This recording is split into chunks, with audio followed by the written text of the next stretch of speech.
자유와 방임의 차이라고 해야 될까요? 그런 네. 것들을 잘 지키지 못하는 경우들이 있어서 그럴 때는 사실 놀이 방법을 바꿔줘야 되는 거예요. 근데 네. 이제 거기에서 조심해야 될 건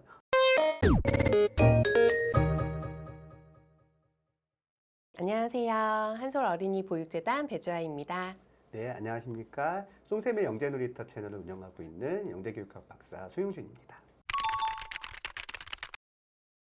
네, 박사님. 과거에는 이제 교수자 네. 중심에서 학습을 가장한 놀이를 많이 했잖아요. 네네. 학습인 듯 놀이인 듯. 그렇죠. 네, 이렇게 했는데 요즘 이제 어린이집 표준보육 네네. 과정에서도 이제 아이들의 전인적 발달, 뭐 네네. 행복 추구를 위해서 명료화 중심, 놀이 네. 중심으로 이렇게 가고 있는데 이런 흐름에 대해서는 어떻게 생각하세요?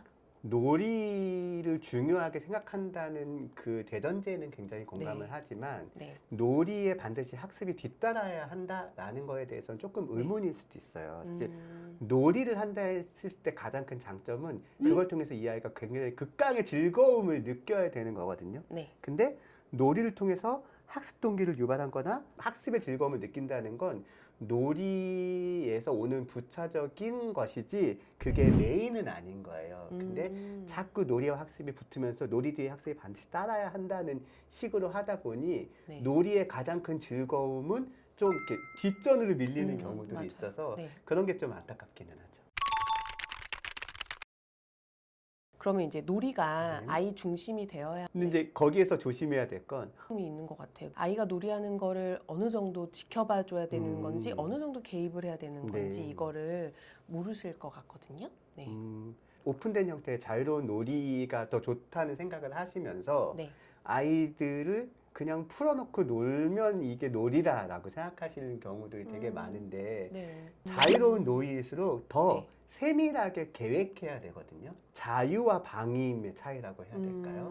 그런 네. 것들을 잘 지키지 못하는 경우들이 있어서 아이들은 자유롭게 놀아야 돼, 재밌게 놀아야 돼라고 하면서 그냥 풀어놓는 형태의 놀이는 네. 우리가 생각하는 진정한 놀이는 아닐 수도 있는 거죠. 그러면 이제 어머님들이나 교사분들께서 계획적으로 뭔가 그래야 놀이를 돼요. 의도가 있어야 되는 의도를 거죠. 해라. 네. 네. 놀이의 의도를 분명히 내가 생각을 하면서 아. 놀이에 대한 판을 짜야 되는 거고 네. 그 다음에 그 안에서 학습이 전제되어야 이 놀이를 좀 더 재밌게 할 수 있다면 학습도 당연히 들어가야 돼요. 우리가 보통 어떻게 하냐면 네. 놀이와 학습을 놀이 먼저 학습 나중으로 연결하는 경우들이 있거든요. 아, 그렇죠. 근데 그거보다는 놀이를 해요. 네. 놀이를 통해서 이 놀이를 재밌게 하기 위해서 학습이 필요하다는 걸 알아. 내적으로 학습에 대한 욕구를 동기가 생겨. 네. 그럼 그 학습에 더 잘 참여해요.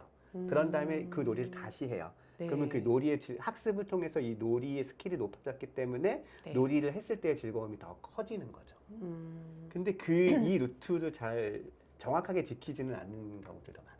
그러니까 놀이랑 학습이 따로가 아니라 뭔가 하나다라는 느낌이. 놀이를 네. 더 재밌게 하기 위해서 학습이 필요하면 그건 그냥 자연스럽게 학습을 해야 되는 거지 네. 놀이의 학습을 일부러 붙이거나 일부러 떨어뜨리거나 그게 부자연스럽게 할 필요가 없다는 거죠. 아, 네, 이해했습니다. 네. 그러면 이제 말씀하신 대로 네. 부모님이나 교사가 이제 놀이를 열심히 계획했어요. 네네. 근데 아이들이 잘 안 따라주거나 흥미가 네. 너무 짧아서 이제 놀이가 쉽게 중단되는 경우 당황스럽잖아요. 네, 그런 경우도 네. 충분히 있을 수 있어요. 그러니까 네. 의도를 했지만 의도대로 되지 않을 때. 음. 특히 아이들은 어른처럼 어느 정도 하다 보면 재미가 생기겠지라고 하면서 거기까지 참지 못하거든요. 그쵸. 그게 짧아요. 그래서 빨리 나타날 거예요. 네. 근데 그거를 사실은 케이스가 다르기 때문에 천편일률적으로 이렇게 해야 된다라고 얘기를 할 수는 없지만 네. 크게 보면 두 가지로 나눌 수가 있어요. 이 놀이의 소재 자체의 재미를 못 느끼는 경우가 있고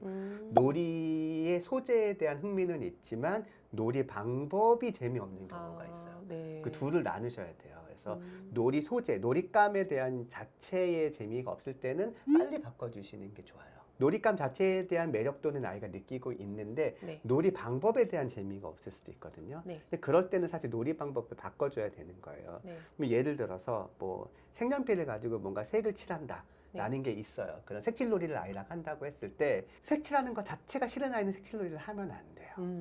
그런데 그쵸. 나는 자동차를 색칠하고 싶은데 밑에 배경은 다 비행기야. 그래서 이게 재미없을 수 있거든요. 음. 그런 친구들은 색칠에 대한 흥미는 있기 때문에 네. 색칠하는 대상을 바꾸어서 아, 흥미는 네. 유지하면서 방법을 바꾸는 게 좋은 방법인 건데 그러다 보니까 그거를 이 아이가 왜 싫은지를 좀 파악할 필요는 있는 거죠. 근데 이제 거기에서 조심해야 될 건 나는 이 색칠 공부를 통해서 놀이를 통해서 의도한 상황이 있을 거 아닙니까? 네. 그러니까 그 의도가 나올 때까지도 계속 기다리실 수도 있어요. 근데 이제 그건 또 조심해야 돼요. 내가 이렇게 열심히 의도를 하고 판을 이렇게 짜놨는데 네. 아이가 언젠가 따라오겠지라고 해서 계속 몰아붙이는 것도 좋은 방법은 아니에요. 그래서 계획을 짜실 때는 저희가 항상 그렇잖아요. 플랜 B라는 게 항상 있어야 되잖아요. 그렇죠. 플랜 B를 항상 마련해 두시면서 놀이 계획을 짜시는 게 좋죠.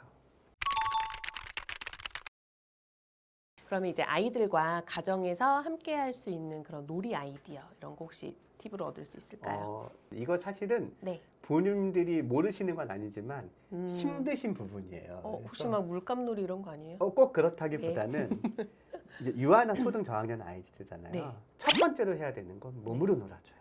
몸으로. 감각적인 자극을 통해서 즐거움을 빨리 느낄 수가 있어요. 네. 그럼 이제 그러려면 그렇게 원초적인 형태의 놀이들을 해줘야 되는 건데 네. 사실 저희가 그런 것들을 하기에는 너무 부모가 바쁘다 보니까 네. 굉장히 짧게 놀아주게 마련이에요. 네. 이제 반려동물 기를 때도 산책 자주 나가야 한다는 얘기 음. 하잖아요. 네. 그게 이제 이 아이가 신체적으로 뭔가를 느끼게 해주는 게 필요한데 그걸 안 해주니까 그걸 해주라고 얘기하는 거잖아요. 네. 사실은 아이들도 마찬가지거든요. 그래서 네. 몸으로 놀아주는 게 일단은 제일 좋아요.